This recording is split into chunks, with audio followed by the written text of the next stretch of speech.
Why 2025 promises plenty of political fireworks. We're going to read into this piece from the BBC, you guys. Let's go.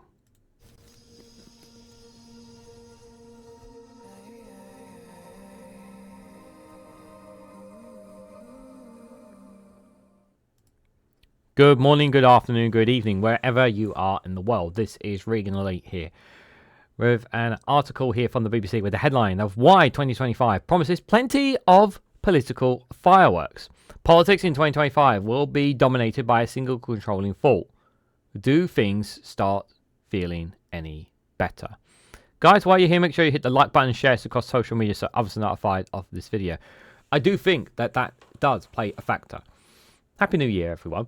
There is absolutely no question that people want to see this change. There are going to be 1 full year of Labour in power. That is pretty much almost certain.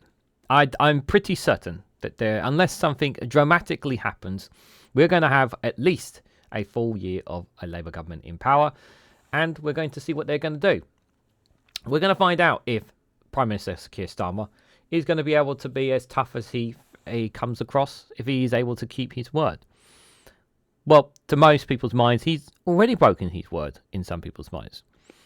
But they will also say that they never broke any of their election manifestos, even though some people have said that they have.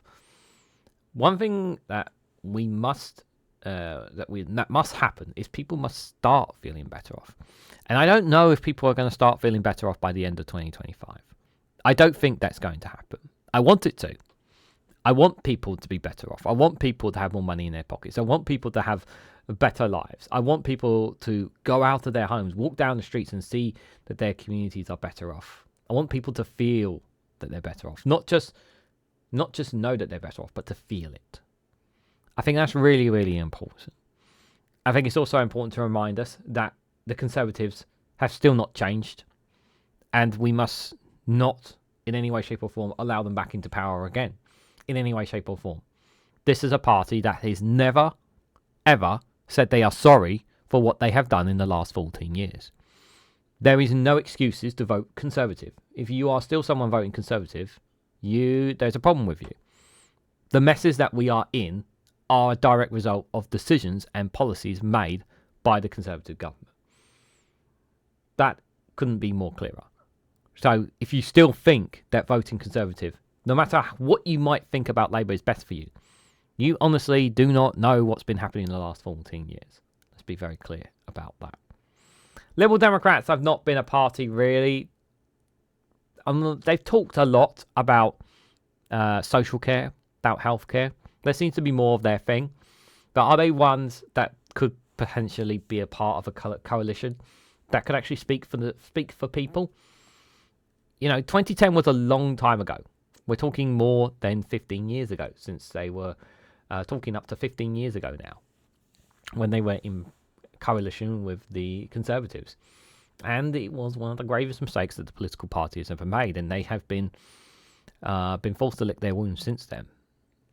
And since then, have they really changed? Have they really gotten better? Have they been a party that perhaps appeal to you? One other party that has started to rise, and slowly has been the Green Party. Although only 4 MPs, they have amassed over 800 council seats across England. No doubt that they are making gains from the ground up. Although they haven't gained as many MPs or have had the popularity vote, there are still talks about them in the background, despite the fact that the mainstream media not really wanted to talk too much about the Green Party. Then there is the one party that everyone is talking about, and that is Reform UK. Nigel Farage came back and took over the leadership role of Reform UK from Richard Tice into the general election, and gave them the 3rd highest amount of votes in the general election. However, it didn't matter because of our electoral system, they only got 5 MPs, which many are calling an outrage. Once again, calling for, whether you're on the left or on the right, the desire and the change for a need for a proportional representation system, a more fairer system. This is something that definitely needs to be done. But make no mistake, Reform do not speak in the interest of the British public. They have been lying, and they have been cunning, and they have been deceitful. They claim that they want to make people's lives better, but at no point have they shown it. We now have 5 Reform MPs. Tell me what they have done since they've become members of Parliament. Tell me what they have done for their constituencies. Please do. Have the people of Clacton felt better off, for example? These are questions that rightfully deserve answers. Keir Starmer, when he stood up on the podium on his first day as elected as Prime Minister, he said action, not words. Well, I want to see action from Reform, not words. And until I see that, I'm not going to buy anything that comes out of Reform.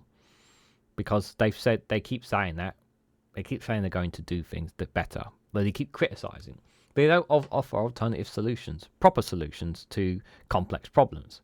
Which is why we must be very careful not to jump to this bandwagon that everything that Reform says is going to be true.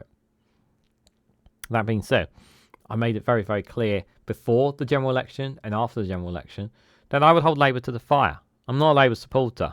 I've given praise where Labour have been right in some of their policies since coming to power, and I've been very critical. Without a shadow of a doubt, the WASPy women has been one of the greatest miscarriages of justice. What they've done with the winter fuel allowance has been outrageous. The 2-child benefit cap and its determination to keep it is an insult, and it is keeping child poverty down. It's something that needs to be done. And credit where credit is due to the SNP, who intend in their Scottish budget to remove the 2-child benefit cap to ensure that they give the best possible futures for all those who are struggling in Scotland. It's a stark contrast to the Labour government.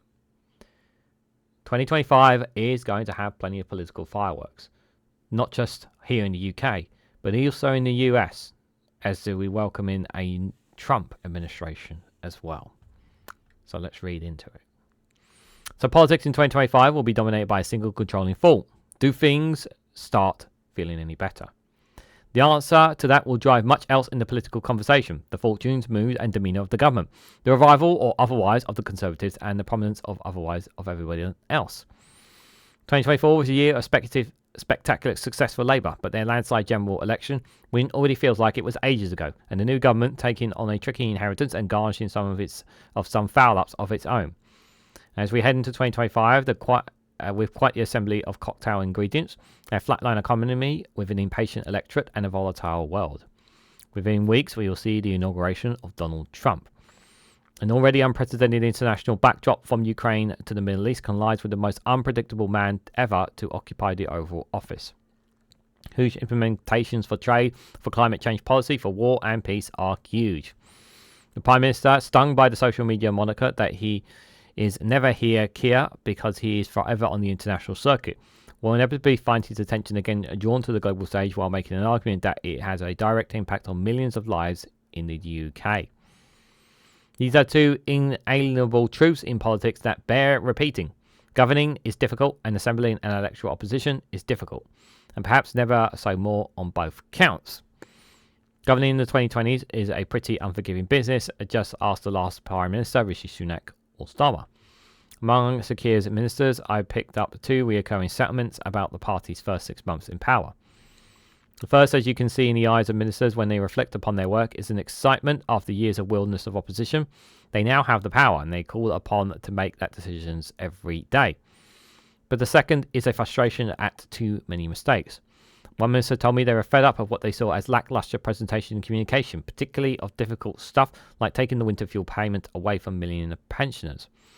Another acknowledged that it had taken them and ministers a while to step up from being administrators, getting a grip on the new job and getting used to taking decisions, to being senior politicians in government and taking decisions in a wider strategic context. You are no longer the political wing of the civil servants, observed one Labour backbencher on the leaning curve of the new government, which included the brutal removal of the Prime Minister's first Chief of Staff, Sue Gray, not long after I leaked private details of her salary. Politics at Westminster feel much more competitive than the numbers suggest it should. Labour's mountainous majority means they will rarely feel even a marginally quickened pulse when it comes to the Commons vote. But one of the clinches of 2024, because it is true, is Labour's support feels broad but shallow. He won a landslide majority with just 34% of the vote, a lower vote share than any party forming a post-war majority government. Opinion polling and approval ratings for both Labour and Sir Keir have taken a hammering since they were elected.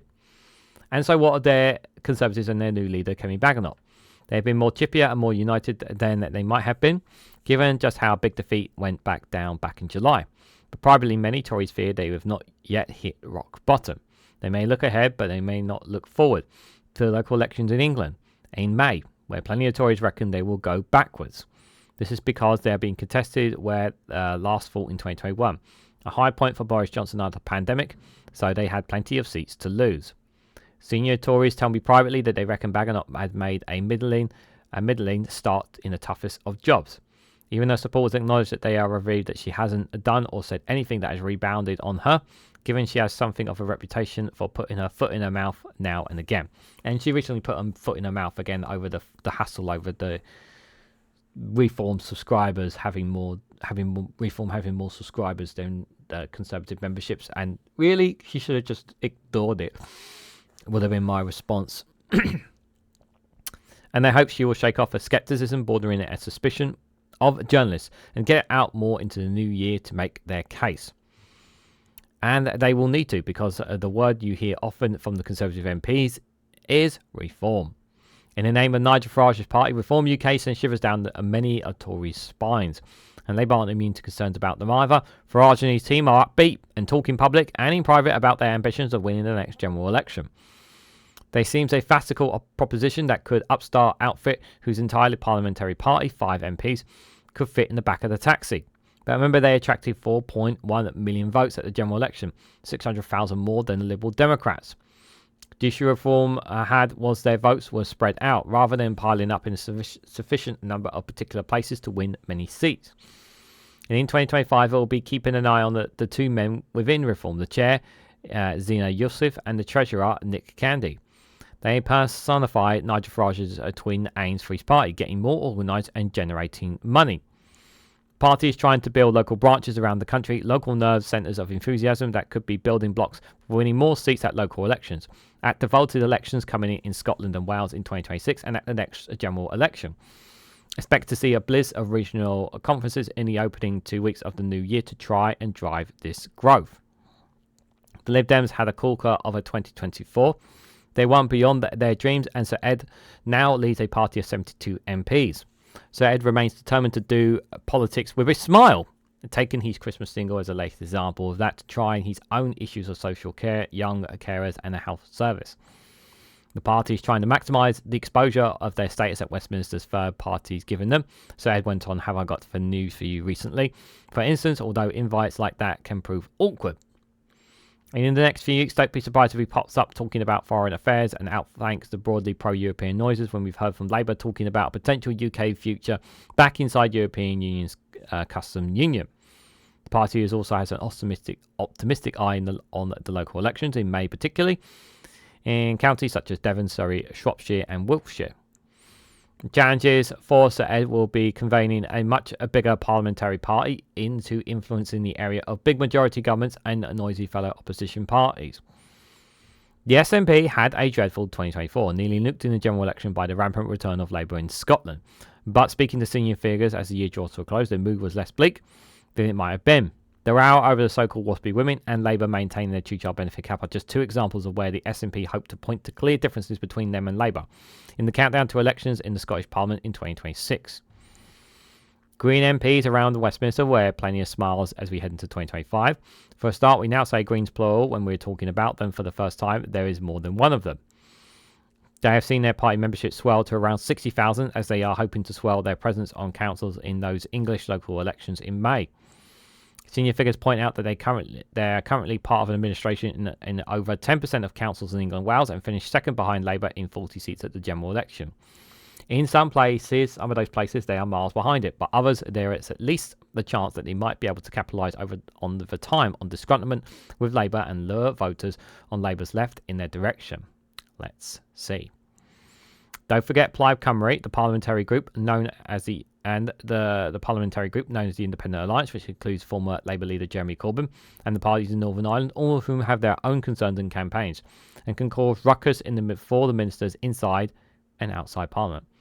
Here goes with politics in 2025.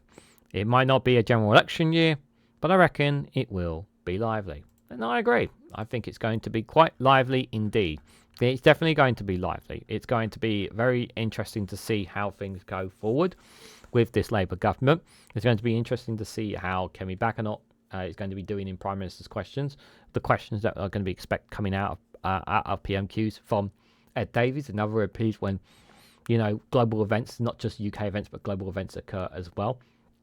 There's going to be lots of food for thought, that is for sure. It's not going to be a quiet 2025.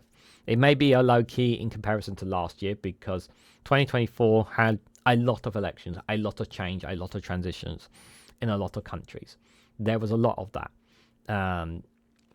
That's definitely what happened. So here, the nitty gritty, getting on with the work. We want to see it. You know, I want to eventually stop hearing from the Labour about what the Tories did. That is something that I am going to be something that's going to be in the core of my mind as we move into 2025. I want to hear less about what the Conservatives have done, and I want to hear about what they're doing to fixing things. You know, I want to hear more details, and I think that's what people want to hear as well. We don't want to hear the same rhetoric over and over again, and I think that's really, really important to emphasise. So what do you guys think? What do you make of 2025, the political fireworks we make? Tell me what you guys think about all the political parties, the Conservatives, Labour, Reform, Lib Dems, the Greens, Plaid Cymru, the SNP. What your expectations of all these parties, even in Northern Ireland? What do you think impact that they may or may not have? What are we expecting this year? Let me know your thoughts and more down in the comments section below. If you found this video interesting, please hit the like button. We'd greatly be interested. Be greatly helpful. Share this across social media so others are notified of this video. If you haven't subscribed already, please consider subscribing because it really does help support the channel. If you want to go one step further and finally support me and the work that I do here, you can do so by becoming a YouTube member for as little as 99p, or join me on Rumble or Patreon for exclusive content on those platforms. So thank you all so much for watching, and I hope to catch you all very, very soon.